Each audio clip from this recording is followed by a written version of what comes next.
वेदों के अंदर परमात्मा का नाम भी लिखा है। अब आपके सामने बताते हैं चारों। अब रह गया दो धर्म, पवित्र धर्म रहे हिंदू और सिख। पहले इन पवित्र शास्त्र वेदों को, वैसे तो ये सभी हमारे सबके साजले शास्त्र हैं सारे के सारे, हम तो वैसे एक दूसरे का फीत ला के बैठ गए। गुरु ग्रंथ साहिब के अंदर, ये जब गुरु ग्रंथ साहिब बना था ना, जब ना कोई किसी मजहब से संबंध नहीं था इसका, वो निर्मल व्याख्या की थी जो वेदों में है, जो की तो इसके अंदर है। पढ़कर देखो इस वाणी को प्रेम पूर्वक। लेकिन अब वर्तमान में जो इसके अनुवाद करने वाले हैं ना, इनको पढ़ सुनाने वाले, उनको क्या है नहीं मेरा, उनको ज्ञान ही नहीं वो पवित्र शास्त्र संकेत क्या कर रहा है। इसी प्रकार गीता के पाठकों को आप नहीं मालूम इसमें लिखा क्या था, अनर्थ करके रख रखा है, इसलिए सब समाज गुमराह हो रहा है। अब आपको चारों वेदों में दिखाते हैं परमात्मा कैसा है, आकार है व निराकार। और वेद वो शास्त्र हैं पुरातन जिसमें एक अक्षर भी गलत नहीं है, लेकिन समझने वालों की त्रुटि वो अपनी कमजोरी है।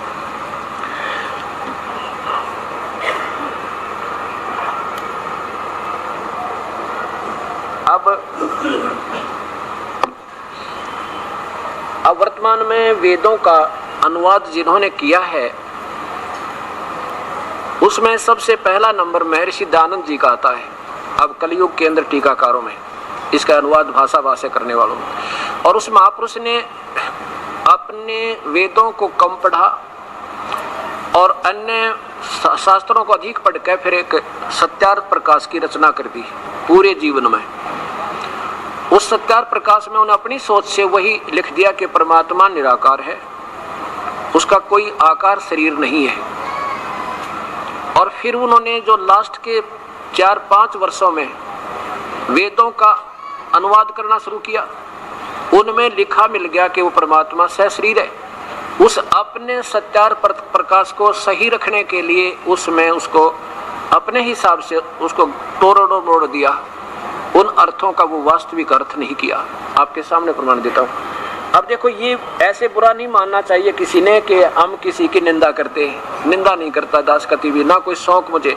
और मैं ये कहता हूँ परमात्मा निंदा करने से पहले अजीब कट जाता है।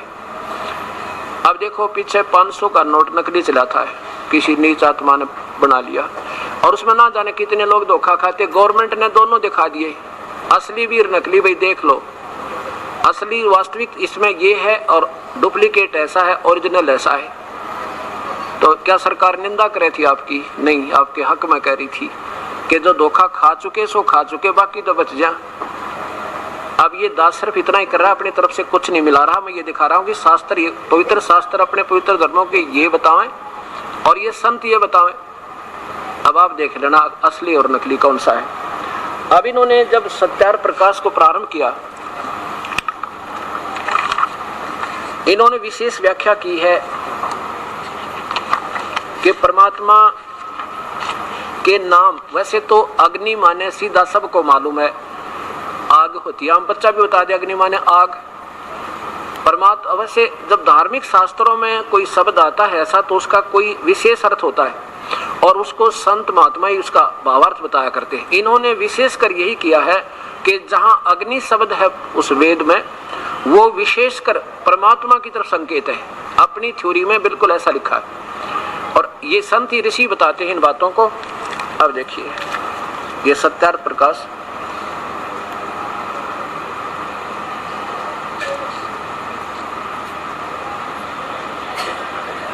ये है महर्षि दयानंद सरस्वती विरचित, स्वामी विरचित वैदिक पुस्तकालय दयानंद आश्रम केसरगंज अजमेर में इसका प्रकाशन है। यहाँ भी देखिए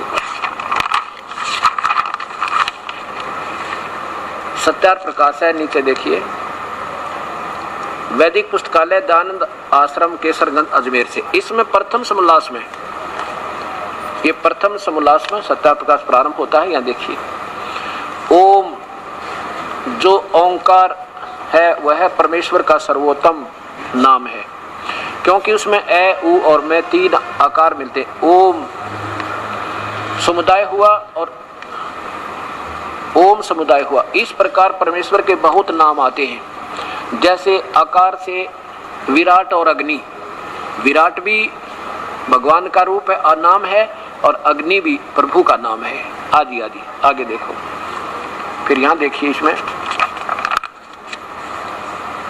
सबसे बड़ा होने से परमेश्वर का नाम ब्रह्म है। इन्होंने ब्रह्म को पूर्ण ब्रह्म मान रखा आज तक के ऋषियों ने। आगे देखो, फिर इसमें क्या लिखा है कि नीचे लो,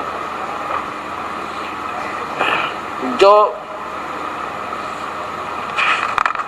यहाँ लो, ये तीसरे पे अग्नि शब्द के बारे में विशेष व्याख्या करते हुए कहते हैं, अग, अगि, अण गतार्थक धातु हैं। इनसे अग्नि शब्द सिद्ध होता है, जो ज्ञान स्वरूप, सर्वज्ञ, जानने, प्राप्ति होने और पूजा होने योग्य है। इससे परमेश्वर का नाम, ऊपर देखिए, इसी के ऊपर लाइए, यहाँ देखो, ये है 21 नंबर, इसलिए परमेश्वर का नाम ये 22 नंबर पे अग्नि है। यानी जहां वेदों में आता है उसके लिए भूमिका बनाई है कि जो अग्नि नाम है ये परमेश्वर का बोधक है। इसके बाद इन्होंने जब ऋग्वेद का टीका प्रारंभ किया, अनुवाद शुरू किया, एक विशेष टिप्पणी की है प्रथम ही मंत्र में कि जहां अग्नि शब्द वेद में मिला, विशेष समझना उसको, परमेश्वर उसका नाम है। और भौतिक अग्नि तो सभी को मालूम है, आग माने अग्नि होता है, तो वो सेंटेंस बताएगा, वो मंत्र बताएगा, उसकी सेंस बताएगी यहाँ किस पर ये लागू होता है। अब देखिएगा, प्रथम मंडल ऋग्वेद प्रथम मंडल महर्षि दानव सरस्वती के द्वारा ही ये टीका है, भाषा भाष्य है। और ये कहाँ से प्रकाशित है? प्रकाशक कार्य सर्वदेशी कार्य प्रतिनिधि सभा 3/5 महर्षि दानव भवन, रामलीला मैदान, नई दिल्ली। और बिल्कुल प्रारंभ में ही फर्स्ट पहले ही मंत्र में ये अग्नि शब्द से प्रारंभ होता। अथ ऋग्वेद भाषा भाषम प्रथम मंडल प्रथम सूक्त, पहला ही अध्याय और पहला ही मंत्र, अग्नि मिले। अब इसका क्या अर्थ किया, नीचे जाओ, कि यहाँ अग्नि शब्द के 2 अर्थ करने में प्रमाण है। इंद्र मित्रम, इस ऋग्वेद वेद के मंत्र से जाना जाता है कि एक सद्ब्रह्म, ये भी सोचना, सद्ब्रह्म का अर्थ होता सच्चा भगवान, हम उसे सत्साहिब सत्पुरुष कह दे। यानी सद्ब्रह्म है तो कोई झूठा ब्रह्म भी है, 2 तो हो गए ना। जिसके साथ सद लगा है तो कोई पूर्ण है तो अपूर्ण भी है उसका। सद्ब्रह्म इंद्र आदि अनेक नाम है, तथा ये लक्षण वाले ब्रह्म को जानना चाहिए। आगे देखिए, इत्यादि सतपथ ब्राह्मण के प्रमाणों से अग्नि शब्द ब्रह्म और आत्मा इन 2 अर्थों का वाची है। सीधा कर दिया कि अग्नि शब्द ब्रह्म और आत्मा, परमात्मा और आत्मा, इन 2 अर्थों का वाची है। आगे देखो, इस कारण अग्नि शब्द के प्रजा शब्द आदि करके भौतिक और प्रजापति शब्द से ईश्वर का ग्रहण होता है। अग्नि का वैसे ईश्वर का ग्रहण होता है। आगे देखो, यह जो वर्त का पति वो परमेश्वर है। अग्नि शब्द करके यह देखो, इस ऋग्वेद के प्रमाण से ज्ञान वाले तथा सर्वज्ञ प्रकाश करने वाले विशेषण से अग्नि शब्द से करके ईश्वर का ग्रहण होता है। अग्नि माने ईश्वर होता है, ये स्पष्ट कर दिया। और स्वयं भी इसका टीका करते समय महापुरुष ने, ये देखो, अग्नि माने, यहाँ देखिए इधर, अग्नि माने ईश्वर, अग्नि शब्द ईश्वर, अग्नि, यहाँ देखो, अग्नि माने हे परमेश्वर। अब ये देखिए प्रश्न नंबर 5 पे, अग्नि माने ईश्वर, यहाँ देखो, अग्नि माने परमेश्वर, अग्नि अंगिरा से अग्नि माने परमेश्वर। और फिर देखो, अग्नि माने परमेश्वर, ना जाने कितनी बार ये हर पृष्ठ पे आगे, और नीचे देखो, अग्नि माने परमेश्वर। अब फिर देखिए, इसके इन्हों की इंस्ट्रक्शन मानकर इन्होंने जो आदेश दिया है, महर्षि जी ने जो संकेत किया है, क्योंकि ये तो आधा ऋग्वेद और एक यजुर्वेद को सरलार्थ करने के बाद इनका देहांत हो गया। उसके बाद आर्य भाषा करने वाले विद्वानों ने इन्हीं के संकेत को मुख्य रखकर और श्याम वेद का सरलार्थ किया। उसमें देखिएगा,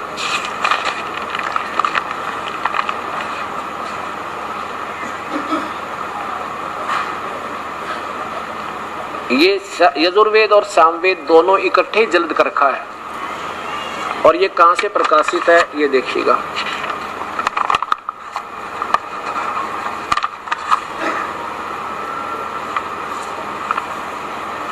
दानंद संस्थान, वेद मंदिर, महात्मा वेद वृक्ष सेवा आश्रम, मुखमेलपुर, दिल्ली। और इसमें सामवेद का जो टीका प्रारंभ होता है वहां से आपको दिखाते हैं। ये देखिए,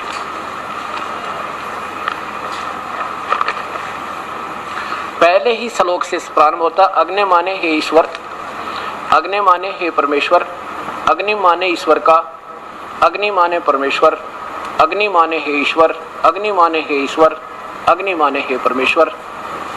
ढेर सारे प्रमाण आपके सामने, अग्नि माने हे परमेश्वर ईश्वर, अग्नि माने हे ईश्वर, अग्नि माने हे परमेश्वर, अग्नि माने हे परमेश्वर, आदि आदि, अग्नि माने हे परमेश्वर। और भी बहुत से। अब दास ने जब ये देखा, क्योंकि वेदों का सरलार्थ कुछ आंशिक देखना चाहा कि शायद इन पवित्र शास्त्रों में अगर प्रमाण मिल जाए। वैसे तो अपने भगवान की वाणी पर हमने पूरा विश्वास था, क्योंकि कबीर साहब ने वो पूर्ण परमात्मा ने अपनी महिमा बताई आके। उसके बाद जिन महापुरुषों को वो मिले, जैसे आदरणीय श्री धर्मदास जी को, आदरणीय श्री गरीबदास जी को, आदरणीय श्री दादू साहब को, आदरणीय श्री मुलकदास को, आदरणीय गुरु नानक देव जी को, और इन महापुरुषों की जब वाणी पढ़ी तो उस परमेश्वर ने जो स्वयं आकर बताया, इन सब चीजों की तो मिली कि वो परमात्मा मनुष्य जैसा है, वो सतपुरुष है, वो सतलोक में रहता है और जब चाहे यहाँ भी आ जाता है। और वो काशी में धानक जुलाहा बनकर वही आया था। इन महापुरुषों ने ये भी बताया। फिर दास ने सोचा कि क्योंकि इसी सत्यार प्रकाश में महर्षि दयानंद ने कबीर परमात्मा की वाणी को और गुरु नानक देव जी की वाणी को मूर्खों की लिख दिया, क्योंकि आम व्यक्ति ने इन महापुरुषों को कदर नहीं दी, क्योंकि हम इन पढ़े लिखे विद्वानों के चक्कर में रह गए और इनको आप ज्ञान नहीं था, तुम कह क्या रहे हो। और जिन्होंने प्रत्यक्ष देखा परमेश्वर को, उनकी हमने सुनी नहीं। अब दास ने एक अर्ज करी, परमात्मा अगर इन पवित्र शास्त्रों में भी ये प्रमाण मिल जाए आपके, ये बच्चे आपको समझ सकते, नहीं तो इनको बहुत अंधेरा कर रखा है। ऐसे फिर देखा पवित्र शास्त्रों को उठा उठा के, परमात्मा इस अनमोल सरोवर में, अमृत सरोवर के अंदर तो ये सारा खजाना भरा पड़ा था जो पहले इन्होंने आप आके बताया। अब देखिएगा, अग्नि माने परमेश्वर, यजुर्वेद दिखाता हूं, उसमें कितना प्रमाण दिया है।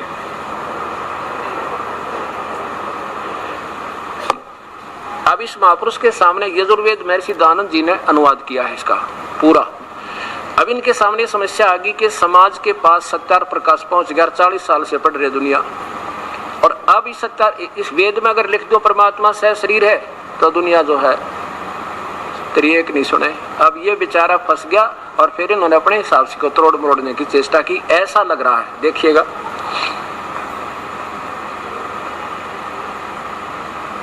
इन्हीं के द्वारा टीका, अग्नि शब्द जहां आएगा ये देखिएगा,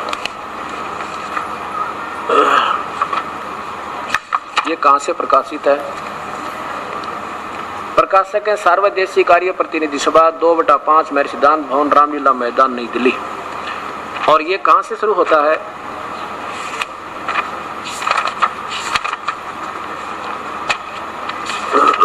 ये यहां से प्रारंभ होता है। अथ यजुर्वेद भाषा भाष्य।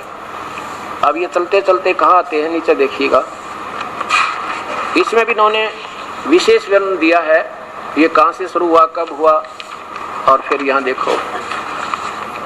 अब हम इसको 15 में, इसके प्रथम अध्याय के 15वें श्लोक पर ले चलते हैं। प्रथमो अध्याय यजुर्वेद,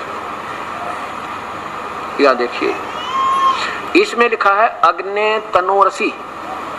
अग्नि माने परमेश्वर, तनु माने सह शरीर, असी माने है। परमात्मा सह शरीर है। अब ये स्वामी जी यहाँ विचलित हो गए, इन्होंने 10-11 शब्दों का अर्थ छोड़ दिया।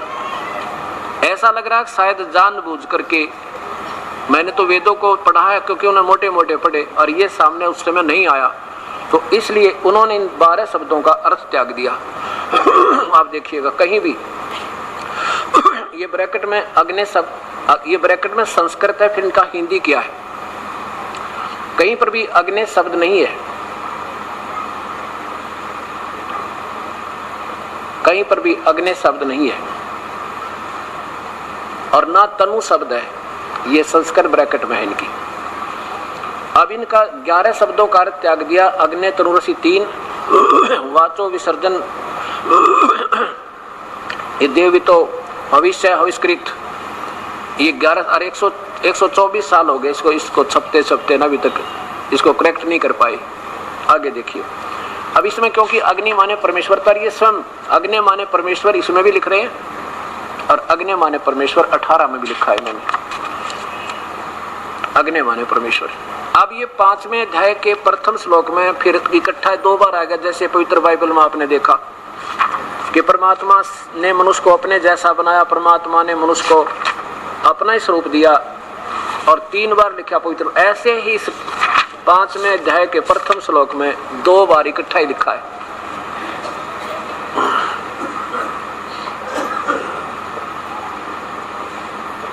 पंचवां अध्याय आरंभ, अग्नि तनुरसी, ज्यों का त्यों परमात्मा सह शरीर है, और विष्णुवे तवा सोमस्य तनुरसी, विष्णुवे माने सर्वपालक, सर्व पालन करता, सर्वव्यापक परमेश्वर स्वयं, सोमस्य माने उस अमर पुरुष का, सतपुरुष का, तनु माने शरीर, असी माने है।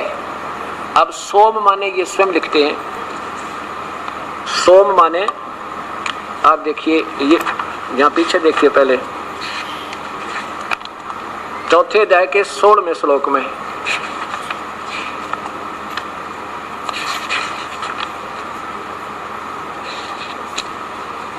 ये देखो, ये चौथे अध्याय का ये 16वां मंत्र है। सोम माने ऐश्वर्य देने वाले, अग्नि माने परमेश्वर।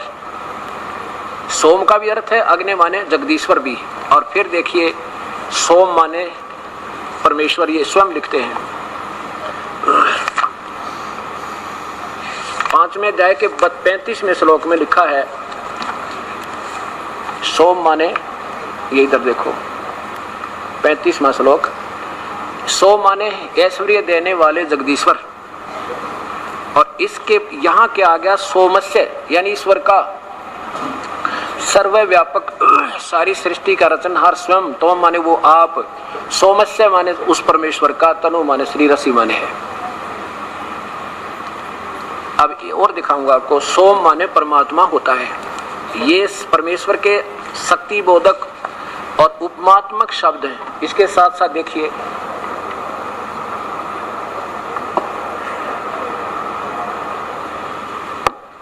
यही इसमें भी सोम माने अर्थ को सैकड़ों बार लिखा है। ऋग्वेद भाषा भाष्य, महर्षि दानव सरस्वती, और ये कहां से प्रकाशित है, सर्वदेशिक आर्य प्रतिनिधि सभा, महर्षि दानव भवन, रामलीला मैदान, फोन नंबर इतना, नई दिल्ली। इसमें कम से कम सैकड़ों स्थानों पर सोम माने परमेश्वर, सोम माने परमेश्वर, जिसकी गिनती नहीं हो सकती।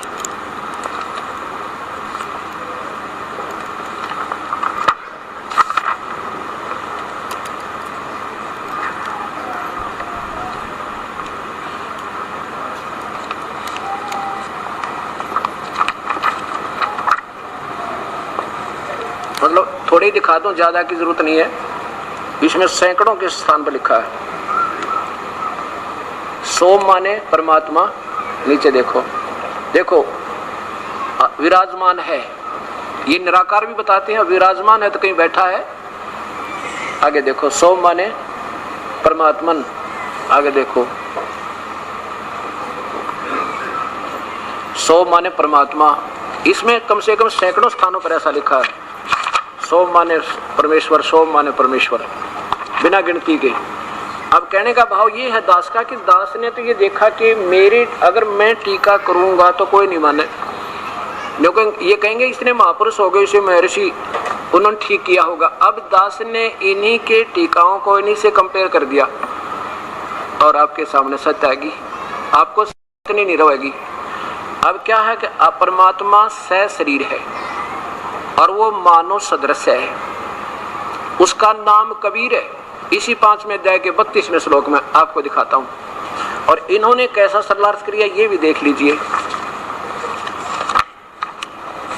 यही वही ऋग्वेद मंडल नंबर 1 ना यजुर्वेद अध्याय नंबर 5 का, ये महर्षि दानंद जी द्वारा भाषाभाष्य है। पहला श्लोक देखो, इन्होंने क्या सरलार्थ किया है, वही अग्नि तनुरसी विष्णुवेतवा सोमस्य तनुरसी। ये देखिए, हे मनुष्यों तुम लोग जैसे मैं जो हवि, अग्नि माने यहाँ बिजली लिख दिया, सिर्फ अपनी जो सत्यार प्रकाश को सत रखने के लिए अग्नि माने बिजली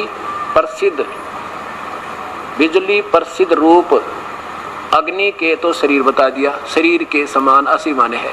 देखो तनु माने शरीर ये स्वयं लिखते हैं, असी माने है, और अग्नि माने अपना परमेश्वर देख ही लिया। अग्नि माने परमेश्वर, तनु माने सह शरीर, असी माने है, दूसरी बात है कोई ना।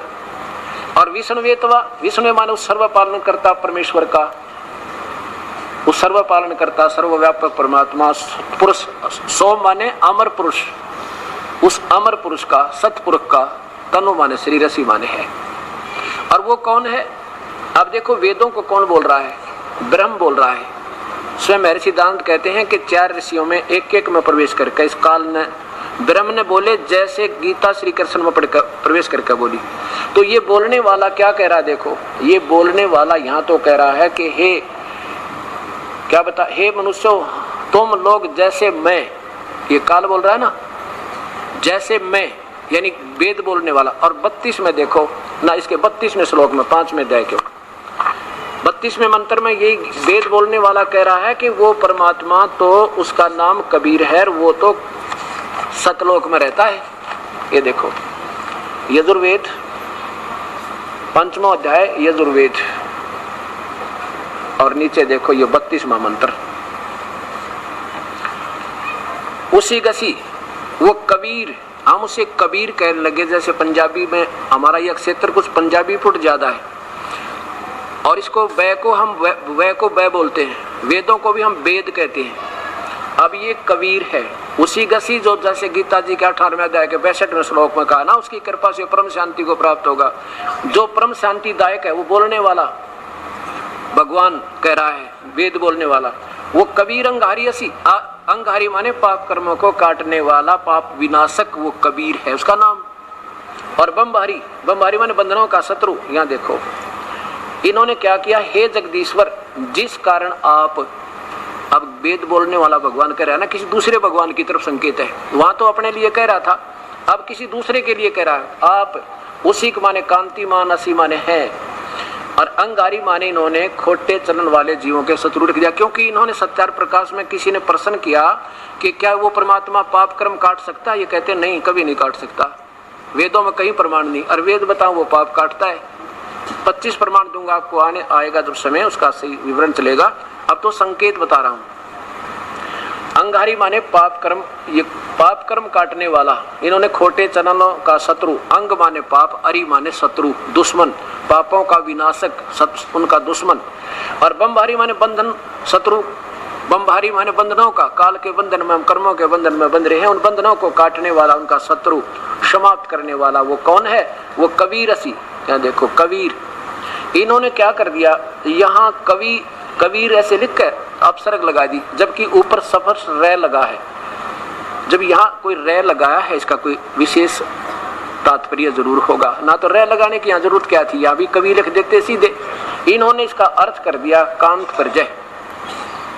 चलो यहाँ अगर लिख देते वो कबीर है, बस सारा झंझट मिट जाता। जैसे कुरान शरीफ में अर्थ कबीर का बड़ा कर दिया, अब कुछ तो अर्थ किसी वाक्य का होगा ही होगा।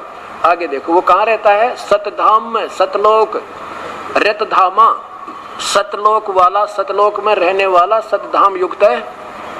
सतधाम को शाश्वत स्थान को, परम दान, सनातन परम धाम कहो, चाहे सतधाम कहो, चाहे सचखंड कहो, चाहे सतलोक कहो, वो सतलोक में रहता है। और सवर ज्योति वो स्वयं प्रकाशित है, उसका शरीर ही प्रकाशमान है, वो स्वयं उसी के प्रकाश निकल रहा है। वैसे तो इसमें ढेर सारे प्रमाण हैं, कबीर साहब का नाम स्पेशल लिखा है, वो कबीर है, और चारों वेदों में खचाखच नाम भरे हैं, कबीर परमेश्वर है, सारी सृष्टि का रचनहार है, वो कुल मालिक है।